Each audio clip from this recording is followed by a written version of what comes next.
मेरे अंगना में तुलसा खड़ी कन्हैया जी को प्यारी लगी। मेरे अंगना में तुलसा खड़ी कन्हैया जी को प्यारी लगी। प्यारी लगी जी प्यारी लगी। मेरे अंगना में तुलसा खड़ी कन्हैया जी को प्यारी लगी। हरे कृष्णा। आप सभी का दिन शुभ एवं मंगलमय हो। आज आप लोग सुनेंगे कार्तिक मास महात्म्य का अध्याय 3 और वीडियो के लास्ट में सुनेंगे भगवान के एक सच्चे भक्त की कथा, तुलसी चालीसा और आरती। उम्मीद करते हैं कि यह वीडियो आप लोगों को ज़रूर पसंद आएगी। तो एक बार प्रेम से बोलिए कृष्ण भगवान की जय हो, तुलसी महारानी की जय हो। सत्यभामा ने पूछा कि हे स्वामिन, काल रूपधारी आपके सभी वर्ष, मास, दिन आदि अंग प्रत्यंग एक समान महत्व रखते हैं, अतः कार्तिक मास ही सब मासों में श्रेष्ठ क्यों है? फिर सब तिथियों में एकादशी और सब मासों में कार्तिक मास ही आपको अधिक प्रिय क्यों है? हे देवेश, इसका कारण कहिए। श्री कृष्णचंद्र जी ने कहा कि हे प्रिय, तुमने मुझसे बहुत अच्छी बात पूछी है। इस विषय में महाराज बेन के पुत्र पृथु और नारद का संवाद कहता हूँ, उसे एकाग्र मन से सुनो। इसी प्रकार एक समय में नारद जी से राजा पृथु ने प्रश्न किया था और सर्वज्ञ नारद जी ने पृथु को कार्तिक मास की महिमा बतलाई थी। नारद जी ने कहा कि हे राजन, बहुत दिन पहले समुद्र का शंखासुर नामक अत्यंत शक्तिशाली और पराक्रमी एक राक्षस पुत्र तीनों लोकों को मथ डालने, जीत लेने में समर्थ हुआ।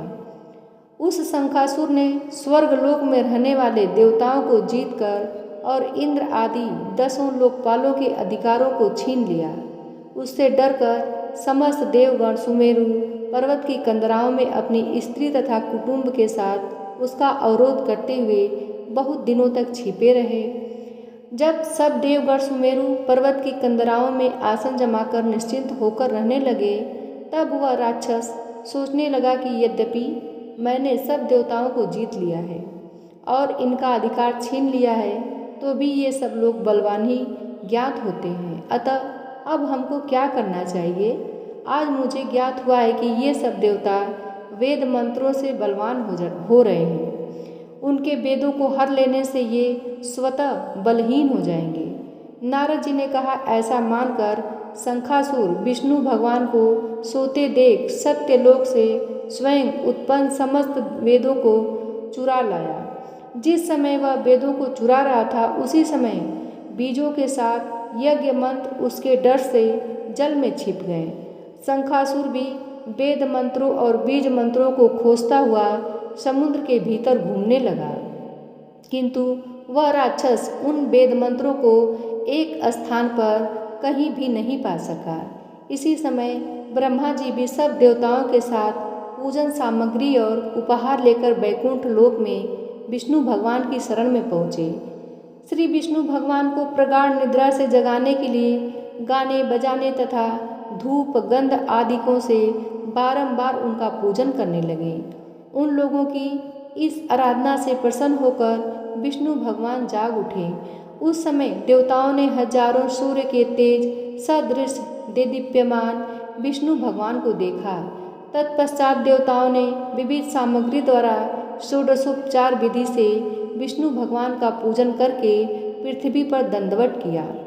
तब विष्णु भगवान ने उनसे कहा कि हम आप लोगों के इस कीर्तन तथा मंगल गान से प्रसन्न हैं। आप लोग अपना अभीष्ट वर मांगे, मैं सहर्ष दूंगा। कार्तिक शुक्ल पक्ष की एकादशी पर्यंत प्रातः काल में जो सज्जन आप लोगों के समान कीर्तन और मंगल करेंगे, वे हमारे अति प्रिय होंगे और शरीर त्यागने पर वैकुंठ में आएंगे। यह जो पाद्य अर्घ्य आचमन और जल आदि सामग्री आप लोग हमारे लिए लाए हैं, वे सब अत्यंत गुणों वाली होकर आप लोगों को आनंदित करेगी। जो शंखासुर सब वेदों को चुरा ले गया है, वे सब समुद्र में है। मैं उस सागर के दुष्ट पुत्र को मारकर ले आता हूँ। आज से मंत्र, बीज और यज्ञों के साथ चारों वेद प्रतिवर्ष कार्तिक मास में जल में विश्राम किया करेंगे। अब मैं मत्स्य का रूप धारण करके समुद्र में जाता हूँ और आप लोग भी सब ऋषियों को लेकर हमारे साथ आवें। इस लोक के जो प्राणी कार्तिक में नित्य प्रातः काल में स्नान करेंगे, वे अज्ञात में अपवित्र स्नान के पुण्य फल के भागी होंगे। जो कार्तिक में स्नान और व्रत किया करेंगे, हे इंद्र, उनको तुम मेरे लोक में पहुँचा दिया करो। हे देवेंद्र, मेरी आज्ञा से उन प्राणियों को अब आपत्तियों से बचाते रहना। हे वरुण, तुम उन्हें पुत्र पौत्रादि संतान देते रहना। हे धनाधिप कुबेर, मेरी आज्ञानुसार तुम उनका धन धान्य बढ़ाते रहना, क्योंकि इस प्रकार का आचरण करने वाला प्राणी हमारा रूप धारण करके जीवन मुक्त हो जाया करते हैं। जन्म से लेकर मरण पर्यंत विधि पूर्वक जिसने यह उत्तम व्रत कर लिया है, वह आप लोगों को भी पूजनीय है। आप लोगों ने मुझे कार्तिक शुक्ल एकादशी तिथि को जगाया है, इसी से यह एकादशी मान्य है और हमको बड़ी प्रिय है। हे देवता लोगों ने ये दोनों व्रत विधि पूर्वक करने से प्राणी मेरे समीप पहुँचते हैं। इस प्रकार न तो कोई तीर्थ, न कोई व्रत और न कोई यज्ञ ही है जो स्वर्ग दे सके। अब सुनते हैं एक सच्चे भक्त की कथा। एक सेठ जी बड़े कंजूस थे। एक दिन उन्होंने दुकान पर बेटे को बिठा दिया और बोले कि बिना पैसे लिए किसी को कुछ मत देना। मैं अभी आया, अकस्मात एक संत आए जो अलग अलग जगह से एक समय की भोजन सामग्री लेते थे।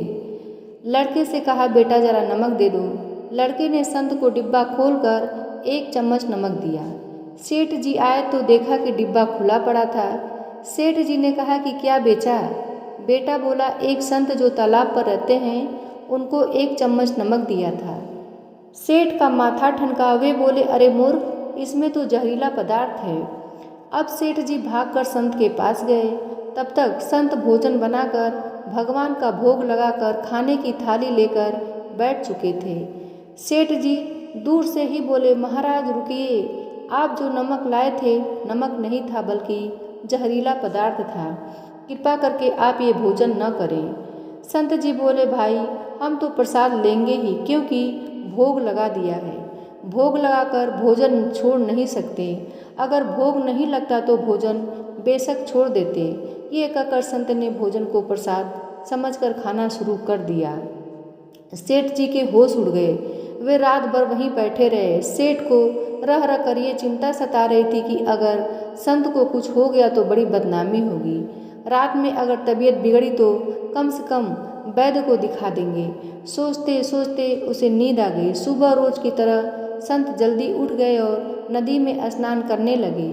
सेठ जी ने कहा, महाराज तबीयत तो ठीक है? संत जी बोले, भगवान की कृपा है। इसके बाद वे पूजा के लिए मंदिर चले गए। जैसे ही संत ने मंदिर का दरवाज़ा खोला तो देखा कि भगवान के श्री विग्रह के 2 भाग हो गए हैं और शरीर काला पड़ गया है। ये देखते ही सेठ को सब समझ में आ गया कि भक्त के अटल विश्वास को देखकर भगवान ने भोजन का जहर भोग के ऊपर में स्वयं ग्रहण कर लिया और भक्त को प्रसाद ग्रहण कराया। इसके बाद सेठ ने तुरंत घर जाकर बेटे को दुकान सौंप दी और स्वयं संत की शरण में आकर भगवान की भक्ति करने लगे। श्री तुलसी महारानी करूं विनय सिर नाय, जो मम हो संकट बिकट दीजे मात नसाय। नमो नमो तुलसी महारानी, महिमा अमित न जाय बखानी। दियो विष्णु तुमको सन्माना, जग में छायो सुयस महाना। विष्णु प्रिया जय जयति भवानी, तिहूँ लोक की हो सुख खानी। भगवत पूजा कर जो कोई, बिना तुम्हारे सफल न होई। जिन घर तव नहीं होय निवासा, उस पर करहीं विष्णु नहीं वासा। करे सदा जो तव निति सुमिरन, तेहि के काज होय सब पूरन। कार्तिक मास महात्म तुम्हारा, ताको जानत सब संसारा। तब पूजन जो करे कुंवारी, पावे सुंदर बर सुकुमारी। कर जो पूजन नित प्रति नारी, सुख संपत्ति से होय सुखारी। वृद्धा नारी करे जो पूजन, मिले भक्ति होय पुलकित मन। श्रद्धा से पूजे जो कोई, भवनिधि से तर जावै सोई। कथा भागवत यज्ञ करावे, तुम बिन नहीं सफलता पावे। छायो तब प्रताप जग भारी, ध्यावत तुम्हि सकल चितधारी। तुम्ही माता यंत्रन तंत्रन, सकल काज सिद्धि होवे क्षण में। औषधि रूप आप हो माता, सब जग में तब यश विख्याता।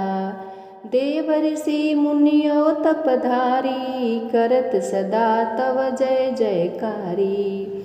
वेद पुराणन तव यश गाया, महिमा अगम पार नहीं पाया।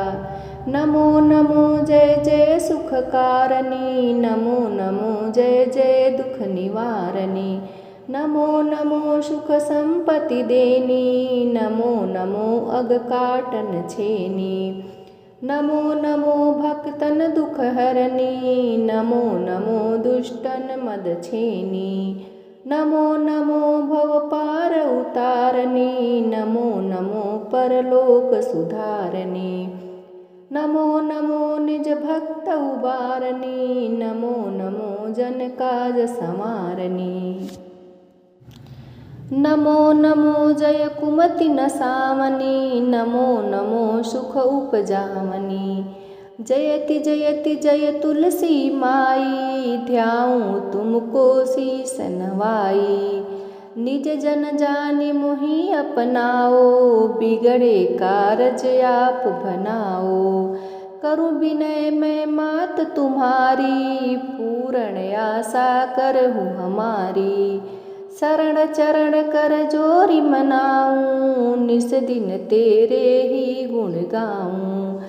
क्रतुमा यह अब पो पर दाया, निर्मल होय सकल मम काया। मंगु मात यह बर दीजे, सकल मनोरथ पूर्ण कीजे।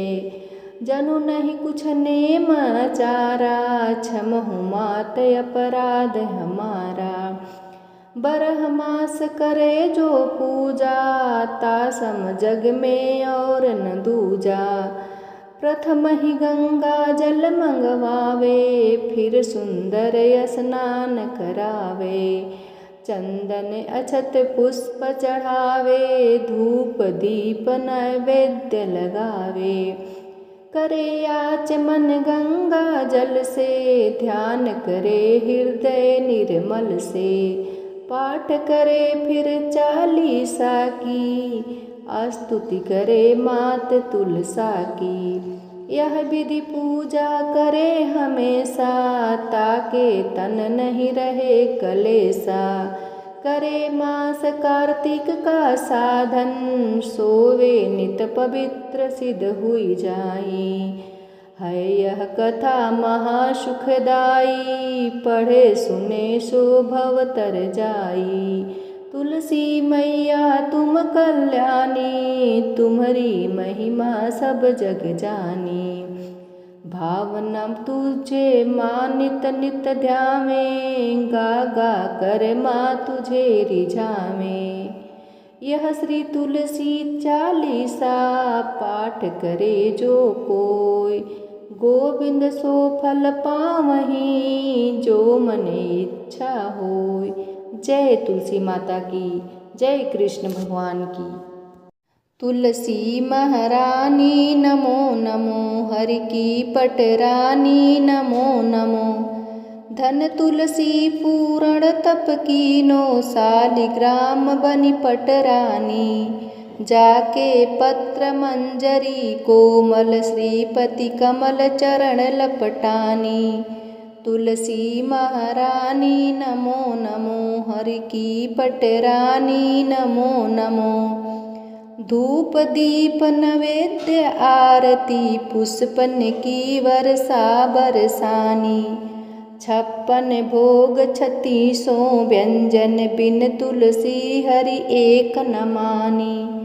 तुलसी महारानी नमो नमो, हरि की पटरानी नमो नमो। सभी सखी मैया तेरो यस गावे, भक्ति दान दीजे महारानी। नमो नमो तुलसी महारानी, तुलसी महारानी नमो नमो। तुलसी महारानी नमो नमो, हरि की पटरानी नमो नमो।